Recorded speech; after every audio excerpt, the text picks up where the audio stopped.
Some stones are cast aside, some voices are ignored, but when the storm comes, the truth finds a way to rise. Today, we'll witness the story of courage, envy, and the stone that refused to be forgotten. This is Rejected Stone, brought to you by KCA Production. Welcome, everyone. Today, again, we'll bring you another amazing movie.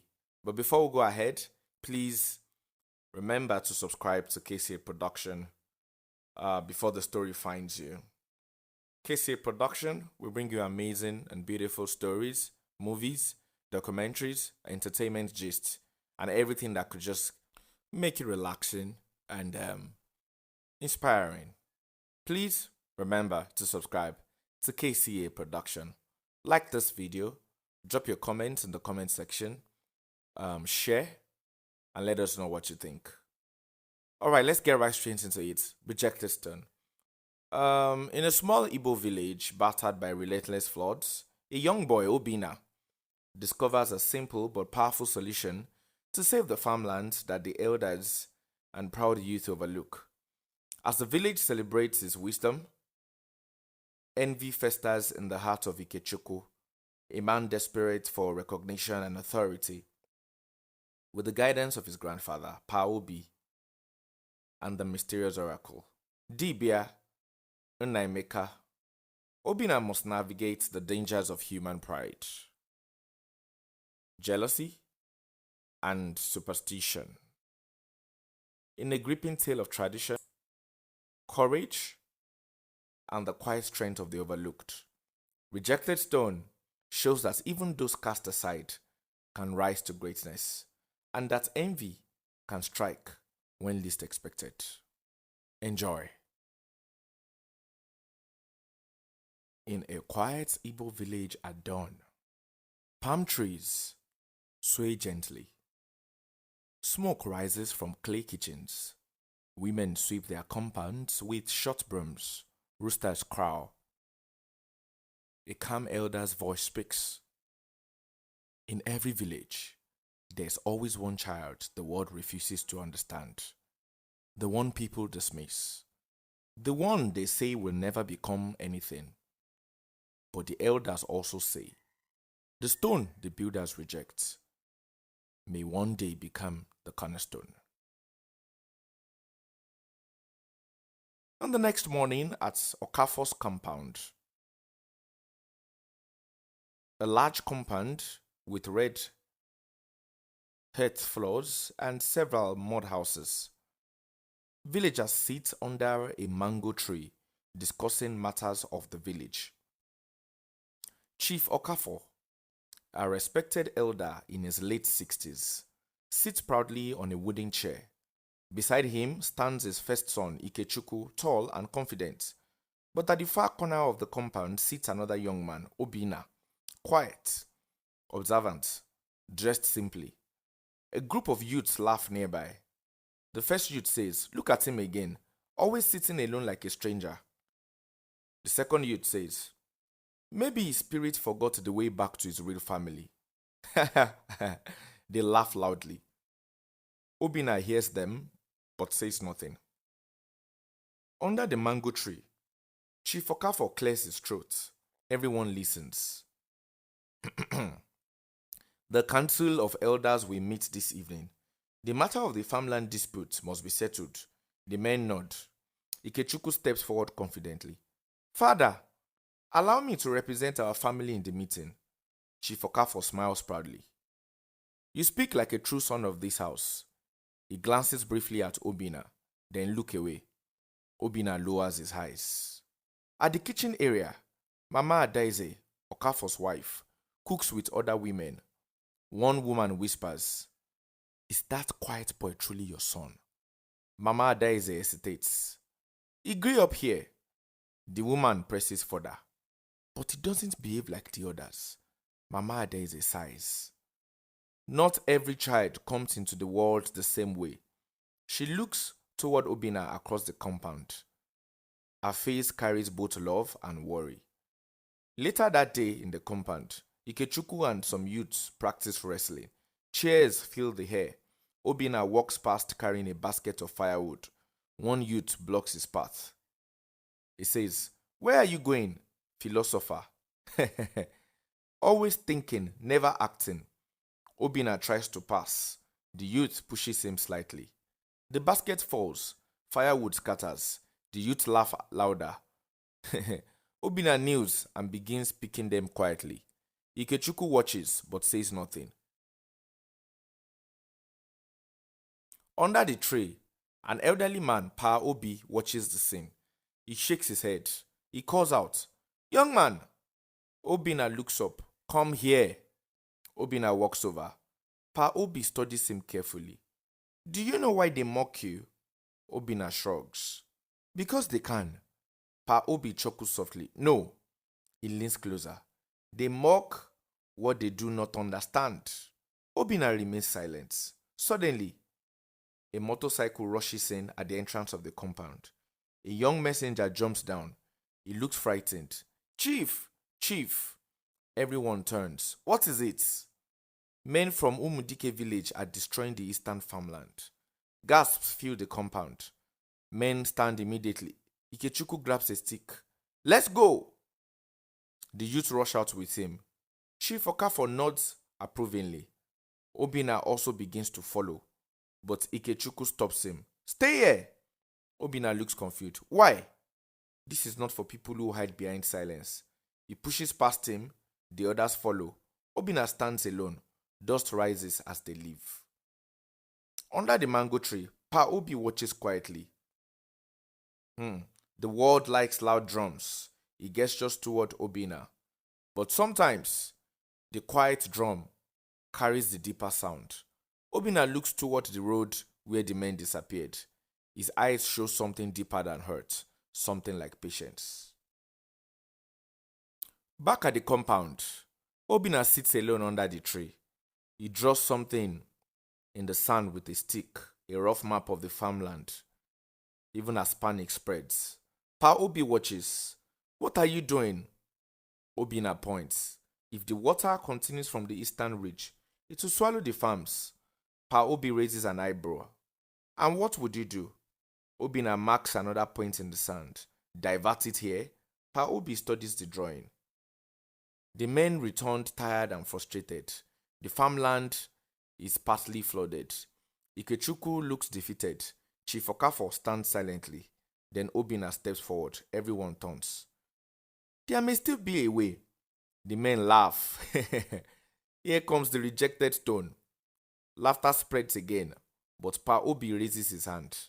"Let him speak." Obina looks at the flooded farmland, his voice calm. "If we build a trench across the ridge, the water will flow back towards the stream." The men exchange looks. Chief Okafor stares at him. The first moment of real attention. Thunder rumbles in the distance. The storm clouds gather again. A stone may lie ignored for many years, covered in dust, kicked aside by those who believe it has no value. But when the house begins to crack, even the builders will search the ground for the stone they rejected.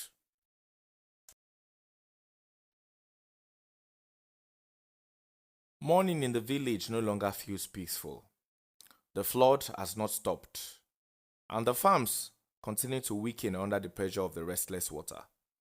The elders now carry the weight of the oracle's words in their hearts, which spoke about a rejected stone. But knowing the truth and accepting the truth are two very different battles. But sometimes, the hardest thing for a man to defeat is his own pride. The farmland looks worse than before. Water has carved deeper paths through the soil.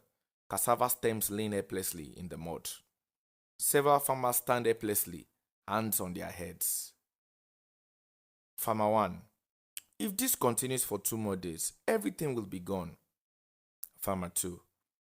"Even the yam mounds are starting to collapse." Ikechukwu walks through the water with 2 young men.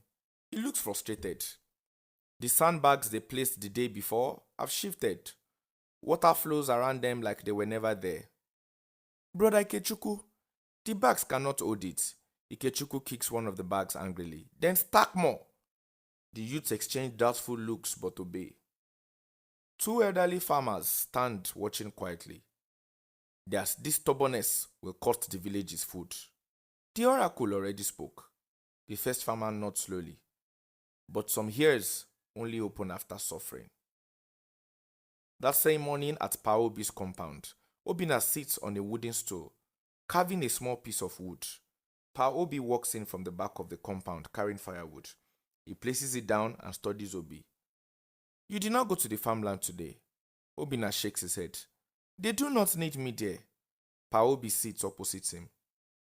Sometimes people reject help until they have no choice left. Obina continues carving quietly. At the village path, Mama Daisy walks toward Paobi's compound.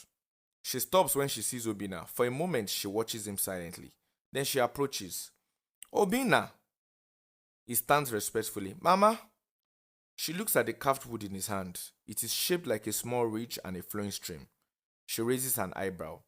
You are still thinking about the water? Obina nods. The land is easy to understand, Mama. He gestures with the carving. Water always follows the lowest ground. Mama Adaeze studies the carving carefully. Understanding slowly appears in her eyes. At midday, at Okafor's compound, Chief Okafor sits under the mango tree with two elders. They discuss the situation seriously. The sandbags are failing. The farms cannot survive another flood. Chief Okafor grips his walking stick tightly.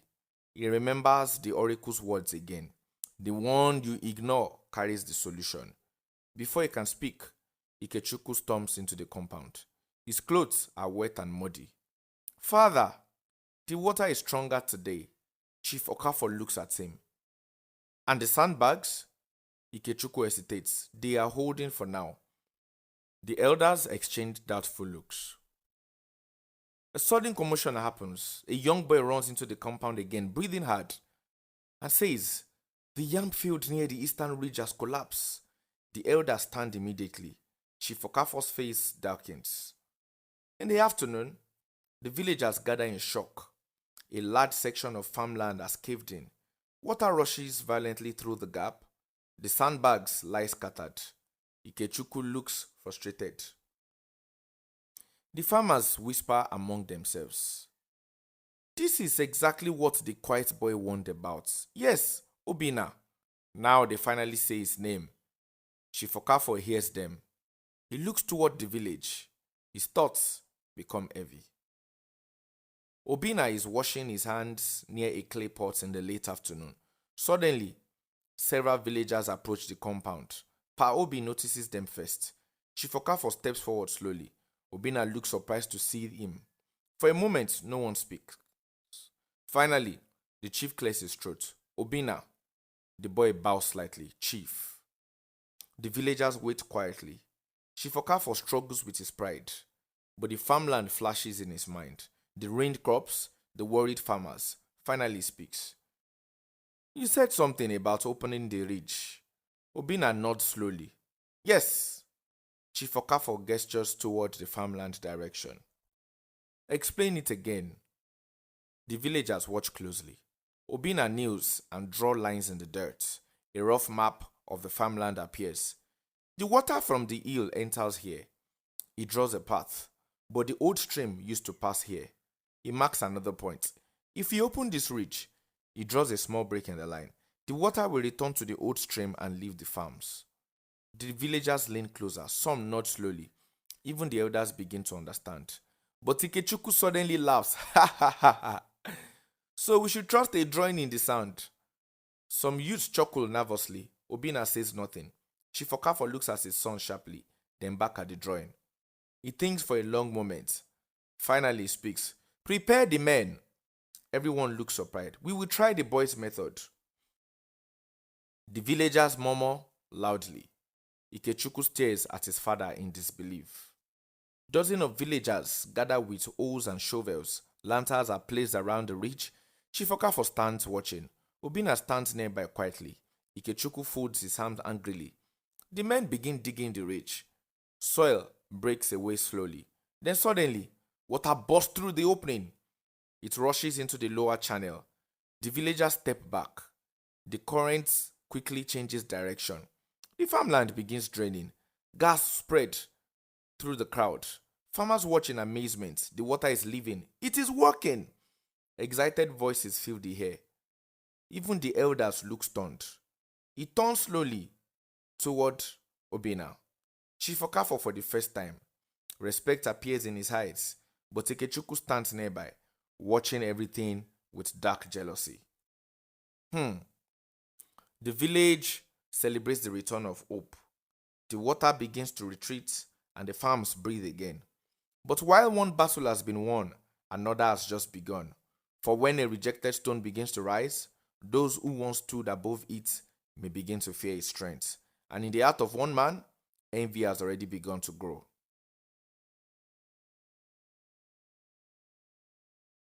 The next morning, at the village path, the sun barely peeks over the horizon. Smoke from cooking fires drifts lazily across the village.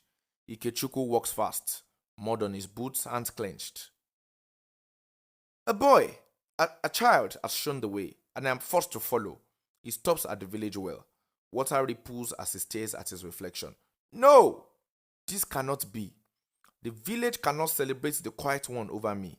He grabs a small stone from the ground, tosses it in the air. Catch, toss, catch. At Pa Obi's compound, Obina quietly tends to the drained farmland map he drew in the dirt yesterday.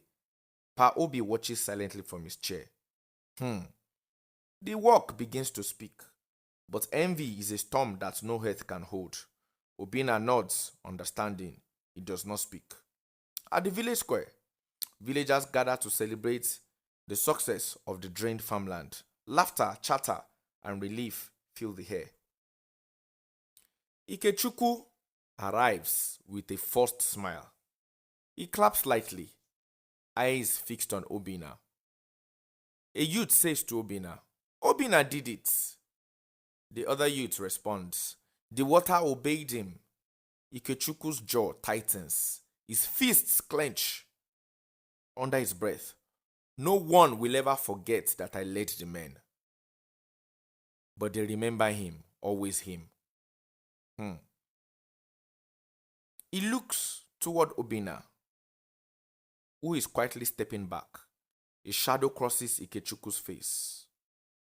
At the edge of the farmland, Ikechukwu walks alone, muttering to himself. He picks up a stick and taps it against the ground rhythmically. If he rises, I will make sure he falls. His eyes harden. The first hint of a plan begins to form. Thunder rumbles faintly in the distance. Obina, unaware, keeps walking toward Pa Obi's compound.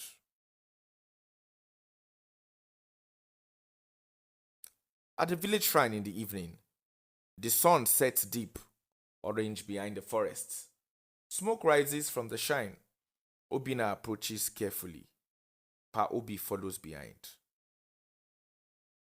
"You must listen tonight. Everything you do will matter." They kneel before Dibia Nnaemeka, who sits cross-legged. Eyes closed, the Dibia shakes his rattle. Cowries clatter across the wooden tray. He opens his eyes. The rejected stone has moved, but danger follows close. Obina bows his head. "What must I do?" The Dibia's gaze pierces him. "The river's part is only the first test. The second test is among men." Pa Obi leans closer. "Beware envy. It is sharper than any blade." At the village path that night, Obina walks home slowly. Lantern lights casts long shadows. He senses movement behind him. A figure darts quickly past. Obina stops, turns, nothing. "Show yourself!" Silence, only the whisper of wind through the palm trees. At Ikechukwu's house that same night, Ikechukwu paces in front of his hut. He looks at a small wooden carving. a miniature of the ridge Obina drew in the dirt. They laugh at me now, but I will show them. I will show them all. He grabs a small knife from the table. He stares at the cavern. A dangerous smile creeps across his face. That night, the village is quiet, only the sound of frogs and distant dogs breaks the silence. Obina stops to look at the moon reflecting on the wet fields, whispering to himself, "If the stone is rejected, I will become its strength." Thunder echoes faintly in the distance. A shadow crosses the ground behind Obina.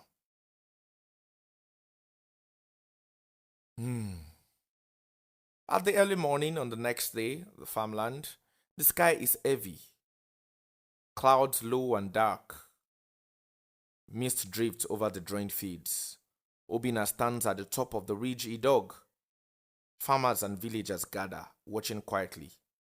Ikechuku hides in the shadows nearby.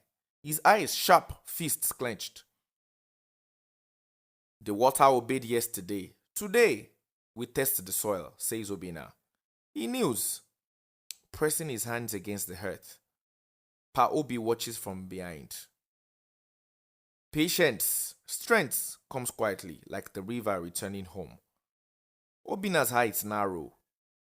He senses the earth beneath his fingers. A loud shout breaks the silence. "Obina! Wait!" Ikechuku steps forward, holding a small sack. His expression is dangerous. "Ikechuku, what is this?" "You have the villagers' food. They listen to you, but I will show them who leads." He throws the sack onto the ridge. Water begins seeping into it, diverting the channel. "Stop!" But Ikechuku laughs and steps back. The villagers gasp as the ridge shakes. Water swirls violently. "The ridge is breaking," says one of the villagers. "Everyone step back." The ridge cracks. Water bursts through. Soil slides. Obina reacts quickly. He grabs a long branch and plugs the largest gap, stabilizing it just in time.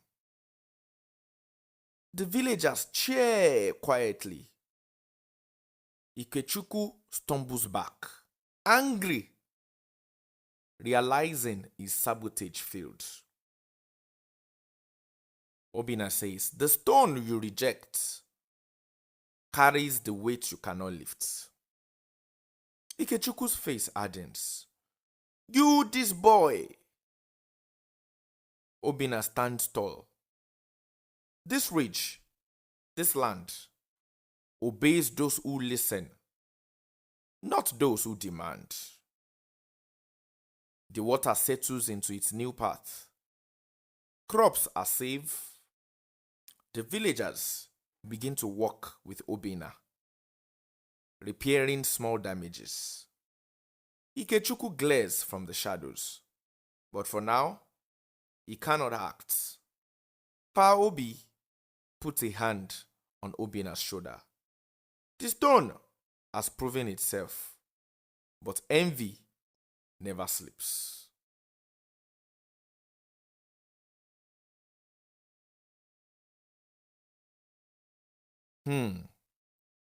At sunset, at the village square, the sun sets in brilliant orange and crimson. Villagers gather around the ridge, now stabilized. Chief Okafor steps forward slowly. Obinna, your wisdom has saved the village." The villagers cheer. Obinna bows, quietly proud. Ikechuku steps forward, forced smile on his face. "You have done well for now." Obinna meets his gaze calmly. Strength is not in fear. Ikechuku, it is in listening. Ikechukwu grits his teeth, saying nothing. That night at Pa Obi's compound, the village sleeps under the stars. Only the river hums softly. Obina sits quietly, carving another small ridge in the dirt. Pa Obi joins him. You have shown the village what pride cannot see. Obina nods. They will remember the rejected stone. Pa Obi smiles. And sometimes, the smallest stone is the strongest. Ikechukwu watches Obina from the edge of the path. His face is shadowed by moonlight. This is not over. But even as he speaks, he hesitates. He sees villagers working together. Crops safe, lives saved. And something begins to stir in him. A mix of respect and frustration. Ikechukwu stands there longer than he expects. The laughter of villagers drifts through the night. Somewhere, a woman sings softly while pounding yam. Children chase each other between huts. Life is returning. He watches Obina from a distance. The boy is still kneeling beside Pa Obi, tracing quiet patterns in the earth like the land itself is speaking to him. Ikechukwu exhales slowly.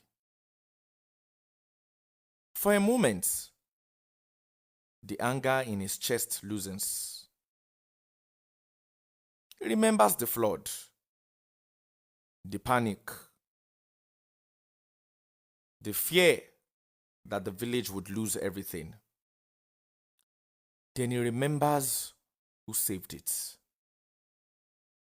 His jaw tightens again.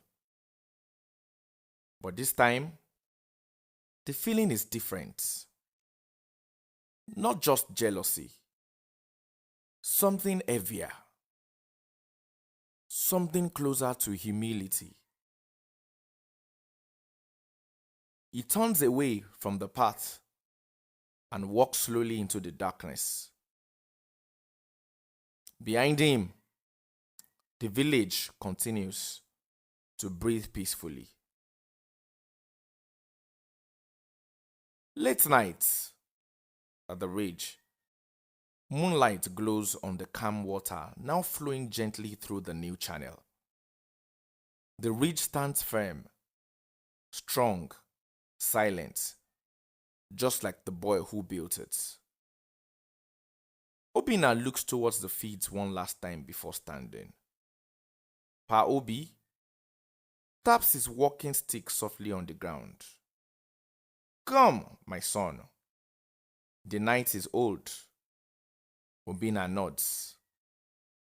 They walk back toward the village together. Behind them, the river continues its quiet journey. And the stone that was once rejected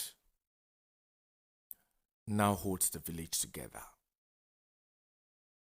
The rejected stone has risen, not because the village believed, not because the boy demanded, but because he acted where others failed.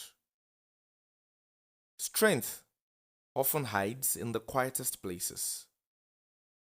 And sometimes, the smallest hands can hold the weight of a village. Envy still lingers in shadowed corners. But for now, the village sleeps, and the stone stands tall. The river whispers, the wind hums, and the night carries the promise of tomorrow. The stone has risen, but envy never sleeps. The quiet ones hold the strength the world ignores, and sometimes the smallest hands carry the heaviest weight. Remember, the village listens, but the shadow watches. You have witnessed Rejected Stone, brought to life by KCA Production. If this movie inspired you, you learned a lesson, it motivated you, and you want more stories that stir your soul, please subscribe to KCA Production now, before the next secret finds you. Subscribe to KCA Production, drop a comment in the comment section, like this video, and share. Thank you very much. Please remember to subscribe to KCA Production. I'll see you again.